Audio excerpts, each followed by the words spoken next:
You are the face of what is to be. That's a deceptively simple sounding sentence, and one that's easy to slide right over if we aren't paying close attention.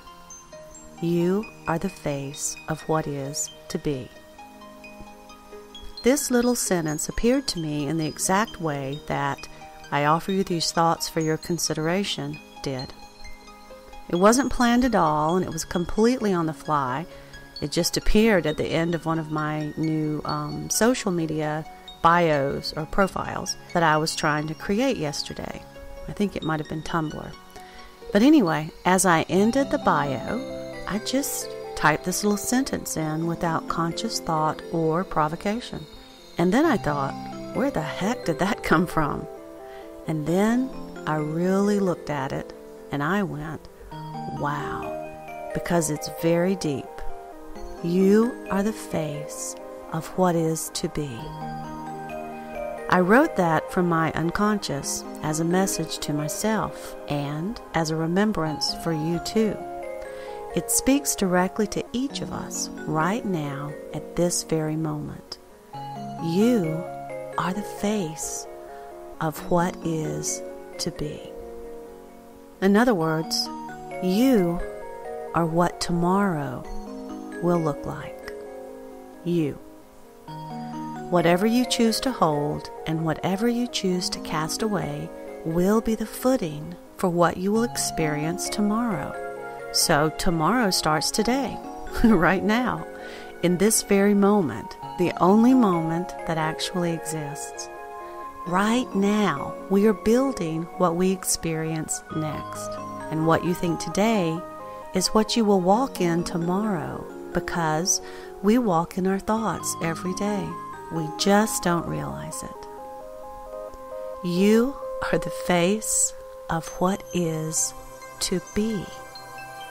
What you hold is what tomorrow will hold. Period. Armies can't stop it. Legislation can't override it. Aliens can't interfere with it. Health issues and financial issues are powerless in its presence. And what we don't consciously remember yet, but are beginning to, is even death cannot stand against what you hold within. It's true. Right now, an acceptance of death and decay as unavoidable is within us all, and therefore it is eventually demonstrated by us all because we walk in our thoughts every day, and this is no different. But when the day comes and we begin to truly see how what we experience as reality is created, when we really begin to understand that, even death will become malleable in our hands. And I know that sounds incredible right now, but I also know that it's true. Even death. Why? Because we are the face of what will be. When you genuinely change, everything in your world changes with it. Why? You can't be out of harmony with yourself. Just like a mirror, the world we personally experience is our reflection. And just like our mirror is powerless to show us something other than what really is us, so is our world. It will only show you what you are holding. So when we hold fear inside, we will see things reflected in our world to fear. When we hold labels and separations, we see people divided from one another, reflected all throughout our world. When we judge ourselves and others, we reflect a world of black and white, right and wrong, intricately layered with structures that define how we are to go about judging each other. When we want someone to spoon feed us and tell us what's going on and what to think of it, well, we're creating a world that will run on those authorities, and they will constantly spoon feed us the drama du jour. But all of these things are our reflection. Do you see? You are the face of what is to be. Now, fortunately, it works both ways. When we hold hope and love inside of us, what do we get? We reflect a world full of positive potentials. There may be fire and brimstone raining down all around you, but this is the world that you will walk in. One that is full of new potentials and doorways, not fire and brimstone. And those new doorways not only expand us in the most delicious ways, but they connect us to one another.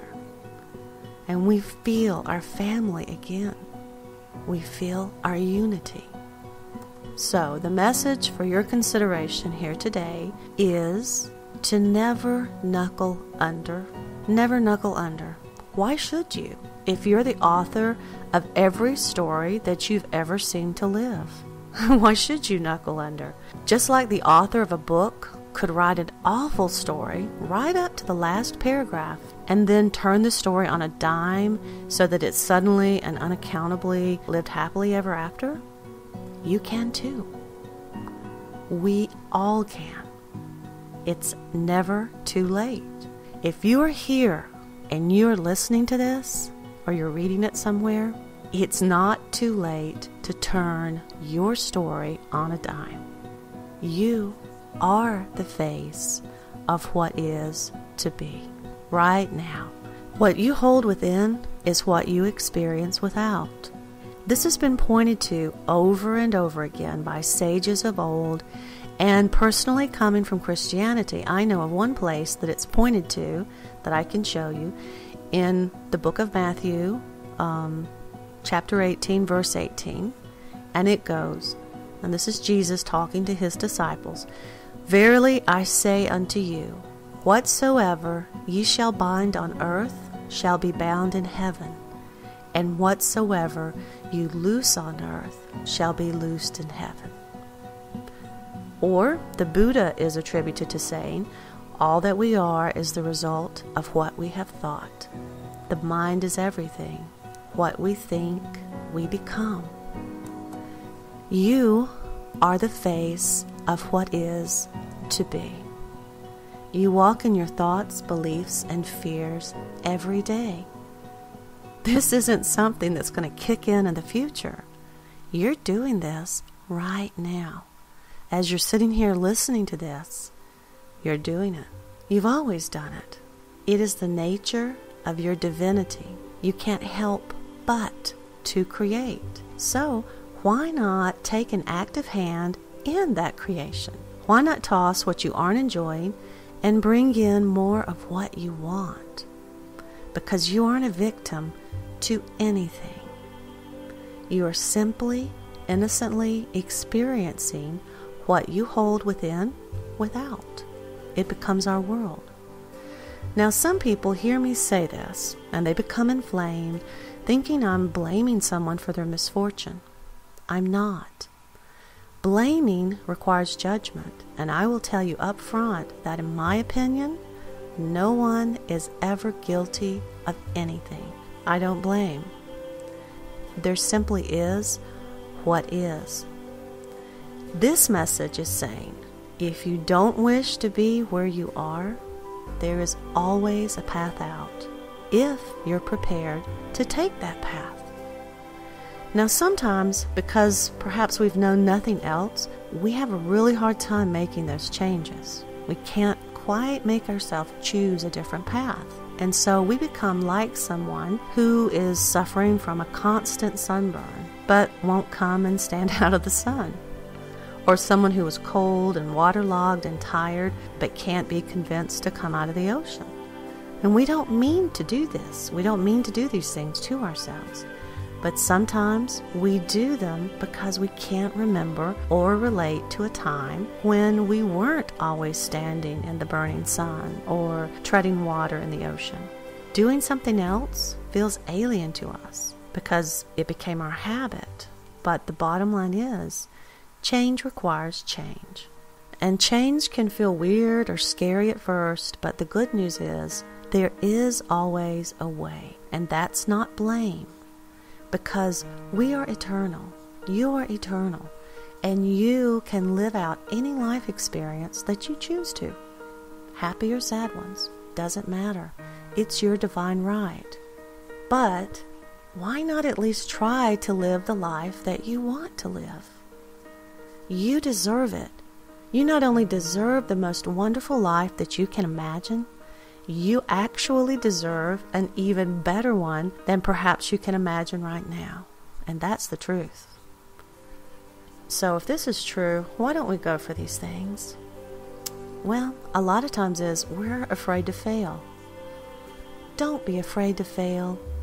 I am personally far more reluctant to never try than I am of failing. Because some of the things that we're learning at this point in our evolution is kind of like learning to ride a bicycle. You're probably going to have a few crashes. Don't worry about it. You didn't worry about it when you were a kid, did you? No, you crashed your bike, you eventually dusted yourself off and you tried again. And you succeeded. And that's all we have to do here too. So I think it's well worth trying. It's worth trying and risking failing. It's worth trying and failing 999 times if you finally get it right on your 1,000th, right? And why not try? You're divine. You can be anything you want. So reach for what you want. Reach for that beauty. Reach for that peace. Reach for that love. Reach for whatever happiness you want to grab hold of. Don't be afraid. Reach for it. Because you are the face of what is to be. And what you are now is what you will experience as reality tomorrow. So, in a very real way, tomorrow begins today. Begin to be who you want to be.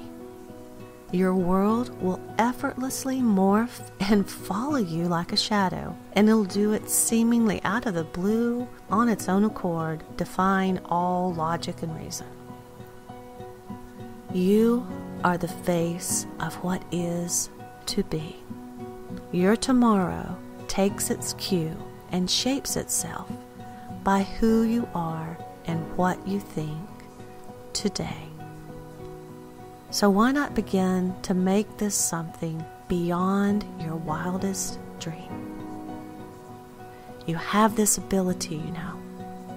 You have this and more.